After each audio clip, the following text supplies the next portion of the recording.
Hello everyone, welcome back to my channel Mukesh English. Friends, this is Mukesh Soni, and in this video I will talk about the famous poem Next Please, written by the famous 20th century poet Philip Larkin. This poem is in the syllabus of second semester BBA General English under Bangalore City University. So before we summarize this poem stanza wise, so there are 11 stanzas and I have tried to give you the each and every stanza's explanation, as well as at the end of the video, at the end of the explanation of each stanza, you will also get the summary, a very comprehensive summary as well. So let's begin the poem Next Please by Philip Larkin, the most famous or the most important English poets of the 20th century. So this is a very reflective poem.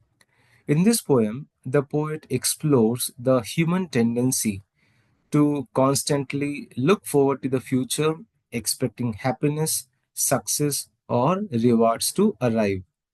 Using the extended metaphor of ships approaching from the sea, the poet shows how our hopes often lead to the disappointment. This poem ends with a stark realization that the only certainty in life is what? Death. What is a certainty in life? Death is the certainty which will definitely happen. This poem is written in a very clear and dark language. In a clear and very direct language. And this poem captures Philip Larkin's typically realistic and we can say more pessimistic view of life and human nature. So let's begin the stanza number one. The poet says, always too eager for the future, we pick up bad habits of expectancy. Always too eager for the future, we pick up bad habits of expectancy. So human beings naturally look forward for the future. We always think for the future. We always dream for the future. And what kind of future? We always dream for the better future. So we are too impatient and we are too hopeful that the future will be better than today.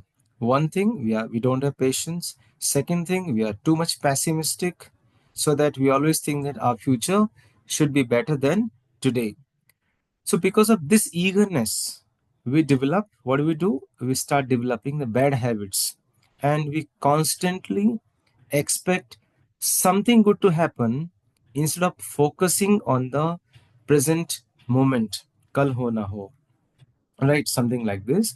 So in the pursuit of the happiness, in the pursuit of the expectancy, in the pursuit of the better future, we start developing the bad habits, and we always expect that something good will happen, but we do not focus on the present moment. Live the present first.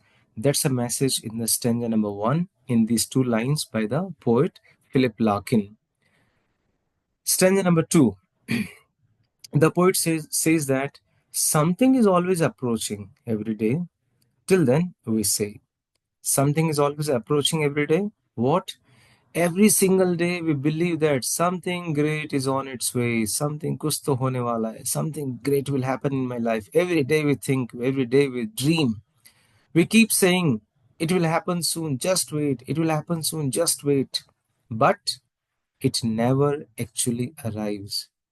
We are always stuck in the waiting state. We always have the waiting list, not even the RAC also. So the phrase till then we say, that means what? How we delay our happiness, always hoping for the future rather than enjoying now. So what do? We are not enjoying today. We're delaying our happiness we're dealing our happiness in the pursuit of the better future, hoping the better future. Further, the poet says, watching from a bluff the tiny clear, sparkling armada of promises draw near. The poet compares our hope to the people who are standing on a high cliff, high mountain, high cliff, the bluff, and watching ship, that means to say, sparkling armada, that's a watching ship, which represent our dreams, promises, and our wishes. So these ships look beautiful, tiny, and clear in the distance. So attractive, almost magical. So from a distance, these ships look very much beautiful, very tiny as well as clear from a distance, and which look so attractive. So what is the meaning of these ships? The ships here refer to our dreams, promises, wishes, and these dreams, promises and wishes always look very amazing when we start thinking about it. So they give us hope because they seem like they are bringing reward for us. So we start dreaming, we become very much optimistic. So this is called here sparkling armada of promises. Sparkling armada of promises means to say the kind of we can say a ship which is filled with such kind of hope, promises, dreams, and the wishes, which look so beautiful, so attractive from a distance. How slow they are, and how much time they waste refusing to make haste. However, these ships, which are filled with dreams, promises, these ships move very slowly, just like our dreams take forever to come true. Just like our dreams take a lot of time to come true, similarly, these ships of dreams, promises, wishes, they walk very slowly. The poet shows a frustration here, saying that why is everything we hope for so delayed? The poet shows his frustration asking this question, why everything, whatever we hope, gets always delayed? Why? What's the reason behind it? So the ships of the promises refuse to make haste. And these promises, they say that no, we won't be in hurry. They don't hurry, even though we are desperate for them. These promises, these wishes, these dreams will never be in hurry. They take their own time, but we become desperate for these promises to come true, for these things to come true. Yet still they leave us holding wretched stalks of disappointment, for though nothing barks. When these promises finally reach us, what happens? We become very disappointed. They always disappoint us. Why? Instead of receiving something valuable, you are left with a withered, useless stalks, the broken remains of hope, right? Because we have been waiting for a long time. So what have you got at the end of the day? Scrap, right? The withered, the just like a tattered one, something which is broken hopes. Wretched stocks suggest here sadness, waste, emptiness. These promises will be quite empty. Although nothing physically stops, barks means stops. Although nothing physically stops the ships, nothing is going to stop these ships of these promises, but the hopes still fail to fulfill what they seem to promise. Further, the poet says, each big approach learning with brass work print, each rope distinct. The poet describes how the ships of hopes appear very grand when they come very closer. We might have seen at the dock, we might have seen that at the dock, or maybe that whenever the ship arrives, it looks so bigger. Similarly, when the ships of hopes, dreams, promises, they come closer, they look very grand. Brasswork print. Brasswork print means to say decorated with the shiny brass ornaments. They look so shiny. Every rope and the part of the ship is clearly visible, showing that the dream looks so real and detailed when they come very closer. But remember, this beauty is misleading because the ship will not stop for us. The ship of promises, the ship of dreams will not stop for us. It will keep on moving on. So let's not wait for the ships of the promises, ship of the dreams, ship of the wishes. Further, the poet says, flagged and the figurehead with golden tits arching our way, it never anchors. It's no sooner present than it turns to past. The ships even have flags and a golden figurehead, which shows richness, success, beauty, and hope. As the ship of hope moves towards us, come towards us, it looks like it has finally arrived. But it never anchors. Anchors means never stops, because if the whenever the ship stops at the yard here, there's a one anchor will be there which has to tie it up, so the ship stops. But here, the ship of hope, the ship of dreams, the ship of wishes, the ship of promises will never stop.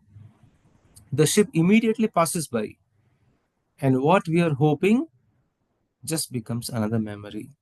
We are hoping a lot, but we were so pessimist. I'm sorry, we were so optimist. We are hoping a lot of things, but this ship passes, comes nearby, and just moves further, right? So this reflects how opportunities, dreams, or happy events often slip away quickly after arriving. So these things are not permanent. Dreams, happy events, opportunities, they come and they just leave very fast. Right to the last, we think each one will heave to and unload all good into our lives, all we are owed for waiting so devotedly and so long. Even after being disappointed again and again, we keep believing that the next ship will finally stop and reward us. So, one ship of hope, one ship of promises has come near to us and just passed. Right now, what's happening here? We become more optimist and we think, okay, let one more ship of hope come here. So one more ship of hope will finally stop. At least the next ship which is coming, the next dreams, the next promise which are about to appear, about to come true, at least we'll get something. So we are still optimistic.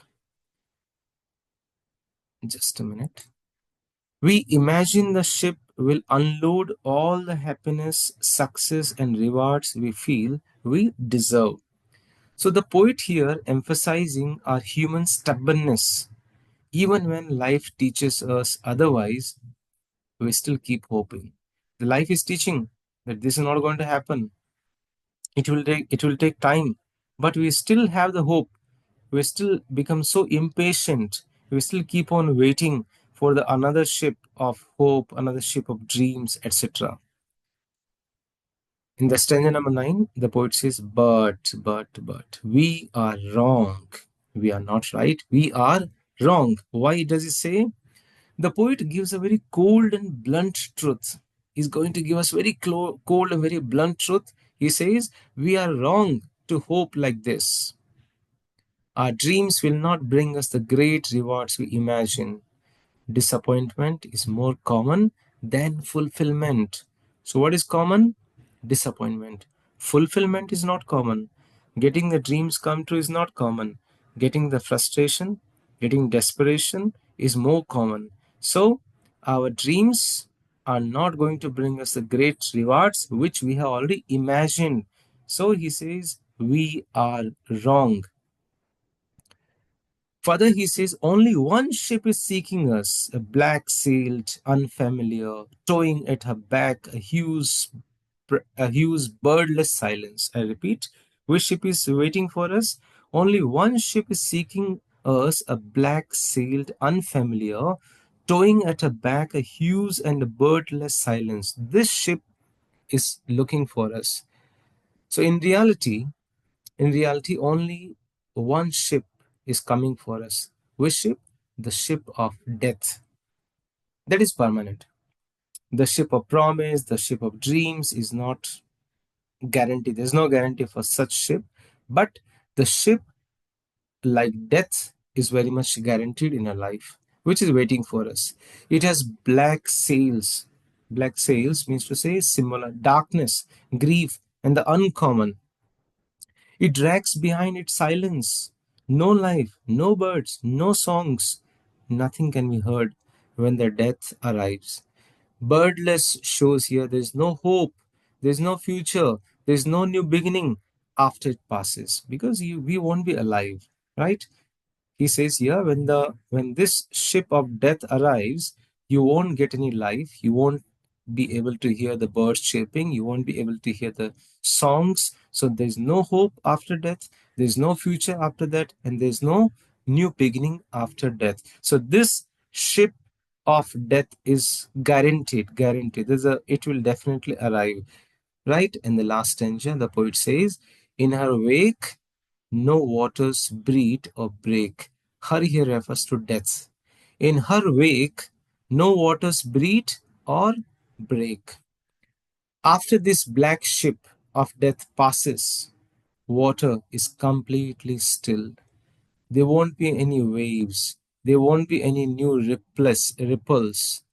There's only and only stillness. Shanti, Shanti, Shanti. Right? These words we use after the death of somebody. So there's only stillness and the emptiness once the ship of death passes. This shows final death. No new life comes after the death. So this is about the poem. Next, please, by Philip Larkin. Now we have very comprehensive summary. After the explanation of each stanza, I have tried to summarize the whole poem in about 4 passages. To begin with, Philip Larkin's poem Next Please talks about the human habit of always looking forward to the future, expecting happiness, success, or reward to arrive soon. He compares our hopes to a group of shining ships approaching from the sea. From a distance, these ships, I'm sorry, from a distance, these ships seem beautiful. These ships are filled with promises, but when these ships come near, they disappoint us. They never stop to deliver what we expected. We don't get the hope, we don't get the promise, we don't get the wishes, we don't get the dreams come true when they arrive.